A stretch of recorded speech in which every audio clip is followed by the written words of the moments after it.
I stared at my Tesla Model S parked in the driveway. 3 months of careful planning, 3 months of hiding my success, all ruined by one grocery store trip. I don't know what you're talking about, Jessica. Bullshit. That car cost more than Dad made in 2 years. So spill it. How much did you win? My hands trembled as I gripped the phone. The lottery lie would be easier than the truth. Easier than explaining how Marcus Chen, the family screw up, had built a seven-figure business from his garage. We need to talk, I said. The line went dead. I'd spent 15 years as the invisible middle child, the one who barely graduated high school while Jessica became a lawyer, and my brother David conquered Wall Street, the one who worked dead-end jobs while they bought houses and started families, the one who never asked for help, never complained, never caused drama. That was my superpower, apparently. Being forgettable. 3 years ago, I started selling custom phone cases online. Nothing fancy, just designs I made in my spare time using software I taught myself. $5 profit per case, then 10, then 50. Last month, Apple featured my cases in their store. My bank account hit 8 figures. But old habits die hard. I still drove my beat-up Honda, still lived in my one-bedroom apartment, still wore the same clothes I'd owned for years. Until I bought the Tesla. One moment of weakness. One taste of the life I'd earned. And now everything was falling apart. Jessica's car screeched into my driveway 20 minutes later. She marched to my door like a prosecutor approaching the bench. Her heels clicked against concrete with military precision. "Start talking," she said, pushing past me into my apartment. She stopped cold. Her eyes swept across my space. The same furniture I had owned for a decade, the same cracked TV, the same everything. Except for the laptop setup in the corner, 3 monitors, professional lighting, a camera worth more than most people's cars. "What is this?" she whispered. "My business." "What business?" I showed her my phone, the app with my company logo, the sales dashboard showing real-time orders, numbers that made her face go pale. "You make this much selling phone cases?" "Phone cases. Laptop skins, custom electronics accessories. I have 42 employees now. Warehouses in 3 states. Jessica sat down hard on my couch. "How long?" "3 years. And you never told us? Why would I?" The question hung in the air like smoke. We both knew the answer. Our family had a history with money. Dad's gambling addiction, Mom's shopping binges, the foreclosure when I was 16, the bankruptcy when I was 20. Money made my family crazy. "Does anyone else know?" Jessica asked. "Just you." She pulled out her phone. "I'm calling David." "Don't. He's family, Marcus. We're all family. That's what I'm afraid of." But she was already dialing, already setting the wheels in motion for the disaster I'd spent 3 years avoiding. David arrived within the hour. He hugged me like we were long-lost brothers instead of siblings who talked twice a year. His smile was too wide, too eager. "Holy shit, Marcus. Jessica told me everything. I'm so proud of you, man."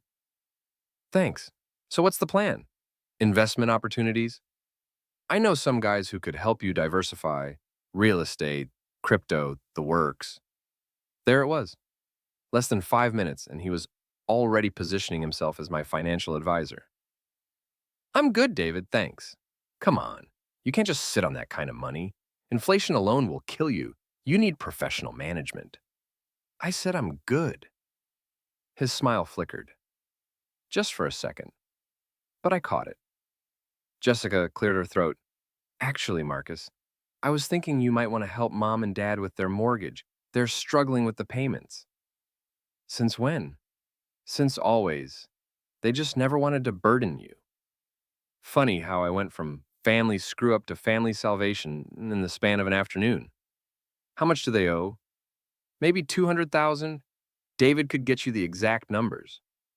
David nodded eagerly. "I'll handle all the paperwork. Set up a family trust. Very clean, very professional."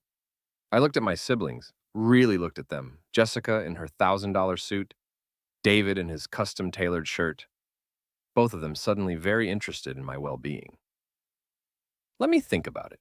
What's to think about? Jessica snapped. They're our parents, and they never asked for help because they didn't know you could help. Maybe there's a reason for that. The temperature in the room dropped 10 degrees. David forced another smile. Hey, we're all family here. No need to get defensive. We just want what's best for everyone. What's best for everyone, or what's best for you? That's not fair, Marcus, isn't it? They left an hour later, but not before Jessica made it clear this conversation wasn't over. Not before David slipped me his business card with a handwritten note about investment opportunities. Not before they both made it crystal clear that my money was now a family matter. I should have known it wouldn't end there. Mom called the next morning. Her voice was different, warmer, more interested than it had been in years. Marcus, honey, Jessica told me about your success. I'm so proud of you. Thanks, Mom. She also mentioned you might help with the mortgage. That's so generous of you. I haven't decided anything yet. Silence. Oh, well, of course, it's your money. I just thought, since we're family, the guilt trip was masterful, subtle, professional grade. I'll think about it, Mom. Of course, sweetheart. No pressure. Your father's been so stressed about the payments. His blood pressure is through the roof. The doctor says stress could trigger another heart attack. There it was, the nuclear option. Dad's health. I have to go, Mom. Love you, honey. The call started after that. Jessica twice a day. David every evening. Mom with updates about Dad's stress levels. Even my cousin Rebecca, who I hadn't spoken to in 5 years, suddenly wanted to catch up. Everyone had ideas about how I should spend my money. Everyone had problems I could solve. Everyone had investments I should consider. My phone became a weapon pointed at my head. Then Dad showed up at my apartment. He looked older than I remembered, grayer, more fragile. He stood in my doorway holding a manila folder like it contained his life savings. Can I come in, son? I let him in, made him coffee, waited for the pitch. Your mother told me about your business. I'm proud of you, Marcus, really proud. Thanks, Dad. I brought some paperwork, the mortgage stuff. Thought you might want to see the numbers. He spread documents across my coffee table. Bank statements, payment schedules, late notices I'd never seen before. We're 3 months behind, he said quietly. Been juggling credit cards to make partial payments, banks talking foreclosure. Why didn't you tell me before? What could you do? You were struggling too. He was right. 6 months ago, I couldn't have helped anyone. But seeing those numbers, seeing how bad things had gotten, made my chest tight. The total payoff is $187,000, Dad continued. I know it's a lot, but David says you can afford it. David says a lot of things. He's trying to help, Marcus. We all are. Help who? Dad looked on confused. Help the family. By spending my money. It's not like that. What's it like then? He gathered up the papers. His hand shook slightly. I thought you'd want to help. Thought family meant something to you. The words hit like a punch to the gut. Because family did mean something to me. That was the problem. Give me a week to think about it. Dad smiled for the first time since he'd arrived. That's all I ask, son. But a week turned into a nightmare. Jessica started showing up at my apartment unannounced, bringing takeout, staying for hours, talking about family obligations and shared responsibilities. David sent me investment proposals daily, real estate deals that needed immediate funding, startup opportunities with guaranteed returns, all requiring my money up front. Mom called with updates about Dad's declining health, his sleepless nights, his anxiety attacks, his growing depression. Even my neighbors started looking at me differently. Word had gotten out somehow. Probably Jessica. She'd never been good at keeping secrets. The pressure was suffocating. Then I discovered the family group chat. Jessica had accidentally included me in a message meant for David, a screenshot of our text conversation, my refusal to commit to helping with the mortgage, her commentary about my selfishness. I scrolled through weeks of messages I was never supposed to see. Jessica complaining about my stubbornness. David calculating his commission on managing my investments. Mom strategizing guilt trips. Rebecca asking if there was enough money for her to get a piece. They were coordinating their approach, planning their attacks, treating my emotions like a resource to be mined. The betrayal burned worse than anything I'd ever felt. I screenshot everything, saved it all. Then I left the group chat without a word. But the damage was done. The family I'd tried to protect had been planning to exploit me from day one. That night, I made a decision that would change everything. I called a family meeting. They all showed up within hours. Mom and Dad driving over from their house, Jessica canceling client meetings, David rearranging his schedule, everyone suddenly available when money was on the table. I waited until they were all seated in my living room, all looking at me with expectant faces, all ready for me to announce how I'd be solving their problems. Instead, I pulled out my phone and started reading their group chat messages aloud. Jessica, 3 days ago. Marcus is being such a selfish ass about the mortgage. We need to coordinate better. Hit him from all angles. Jessica went pale.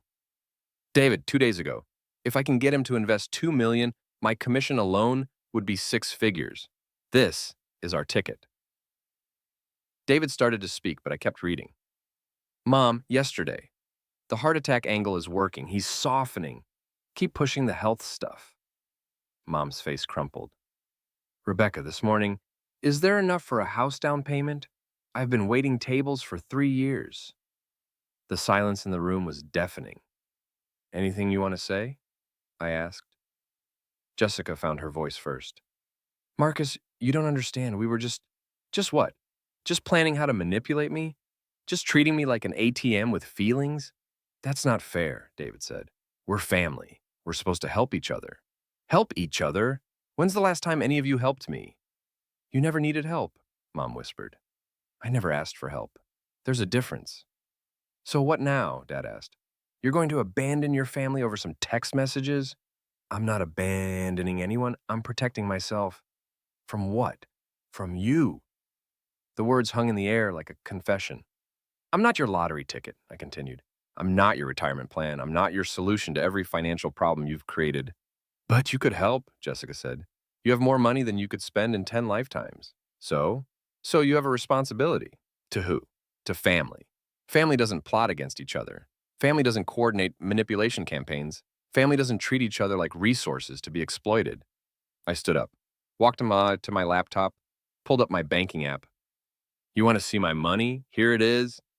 I turned the screen toward them, showed them the number that had been driving them crazy for weeks. Their eyes went wide, even wider than I'd expected. $12 million, I said. That's what 3 years of 18-hour days bought me. 3 years of sleeping 4 hours a night. 3 years of no vacations, no relationships, no life outside of work. Jesus, David whispered. And you know what I was planning to do with it? They waited.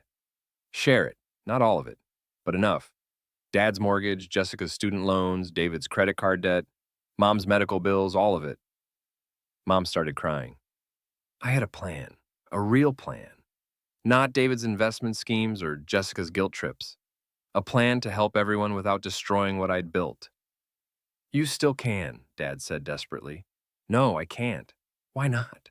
Because you ruined it, all of you. You turned my success into your opportunity, my generosity into your entitlement, my love into your weapon. I closed the laptop. I'm done. You can't be serious, Jessica said. Dead serious. We're your family. Then act like it. They left one by one.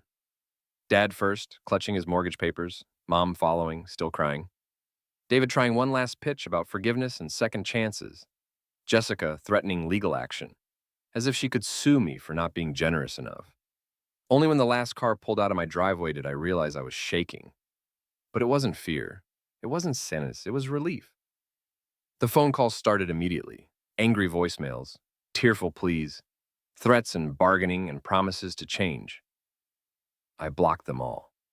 For the first time in months, my phone was silent. For the first time in years, I was free. 3 weeks later, I sold my business to a competitor for $15 million. Kept a small stake for residual income, enough to live comfortably forever. Then I disappeared, not literally. I didn't fake my death or move to a foreign country. I just became invisible again. The superpower that had protected me for 30 years. I bought a modest house in a different state, started a new business under a different name, built a life where nobody knew about my money because there was nothing flashy to see. The family eventually stopped calling, stopped trying to find me, moved on to other solutions for their problems. Dad lost the house. They're renting now, downsized. Probably happier without the stress of payments they couldn't afford. Jessica's law practice is thriving. Turns out, she didn't need my money after all. David found other investors for his schemes. Some worked out, some didn't. He's learning the difference between earned success and inherited luck. Mom sends Christmas cards to my old address. They get forwarded to a P.O. box I check once a month. I read them but don't respond. Sometimes I wonder if I was too harsh, if I should have given them another chance, if family really is worth more than self-respect. Then I remember the group chat, the coordination, the casual way they discussed my feelings like a problem to be solved. And I know I made the right choice. Money doesn't change people, it reveals them. My family revealed themselves to be people who would sacrifice relationships for resources, who would trade love for leverage, who would turn a son's success into their own salvation. I revealed myself to be someone who wouldn't let that happen. These days, I run a small nonprofit, nothing fancy.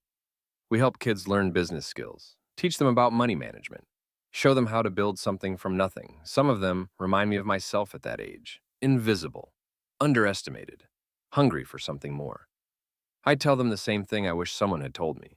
Success is not a family obligation. Generosity is not a requirement. Love should never come with a price tag. Your money is yours to give or keep.